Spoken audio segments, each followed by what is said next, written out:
The area that Russia's proxies control is only 4% of Ukraine's territory.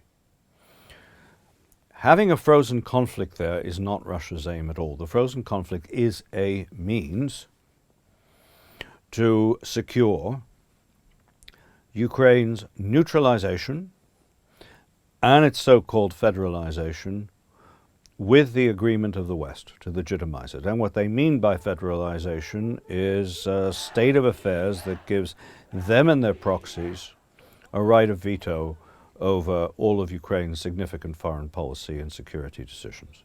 The problem in Ukraine has always been that the entities and actors that comprise the state and the political class have not been equal to the challenges that the country has faced. And they are not respected by the vast majority of Ukrainian people, which is why first in 2004 and then at the end of 2013, there have been mass protests of a revolutionary character. And yet that system, that culture and system of power in Ukraine have been very flexible, and despite having been ostensibly overthrown on 2 occasions, they have reformatted themselves and adapted. They have continued to behave in ways that have always put their own institutional, corporate, and personal interests ahead of those of the country. The major challenge for Ukrainians is to understand that what the West inadequately calls reform, but in reality the transformation of this whole system of power and of institutions in the country is not simply a means to securing integration in Europe. It's a security issue. If the senior military and defense management is appointed on the basis of loyalty rather than competence and expertise, if Russian security services are with impunity murdering Ukrainian military commanders and leading Ukrainian figures in the center of Kiev, and the security services and counterintelligence services are not dealing with that, but instead running political errands against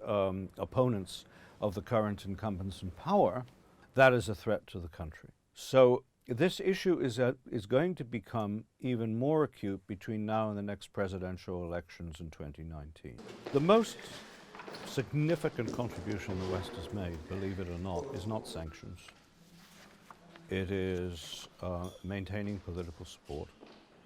It is sitting opposite a table with Russian negotiators and refusing to enter into the kind of grand schemes and grand bargains that Russia wants, and to back Ukraine as a fully sovereign and independent state. Sanctions have been the only coercive component of Western policy. They have not been badly targeted, but they have not produced anything like the effect which was anticipated. They have not changed Russian behavior. The latest US sanctions, which have been passed by Congress, signed by the President, but have not gone into effect, which are controversial in Europe, are much more unsettling to those who run Russia, do cause direct damage to people who matter there. But the fundamental issue is, until now, the West, and primarily the United States, which matters most in the military equation, has been reluctant to supply the Ukrainian armed forces with the equipment that it needs.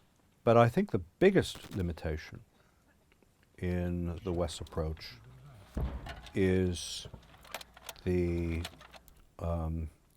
preoccupation with finding agreement with Russia on an end to the conflict that would respect our fundamental principles. Russia is not going to agree to a resolution that will respect our fundamental principles. And that is very uncomfortable for a lot of Western governments. If we don't have the clarity to abandon this illusion we will be drawing this conflict out. The discrepancies in power, however it is measured in material terms, do not favor Russia, and they're not getting better.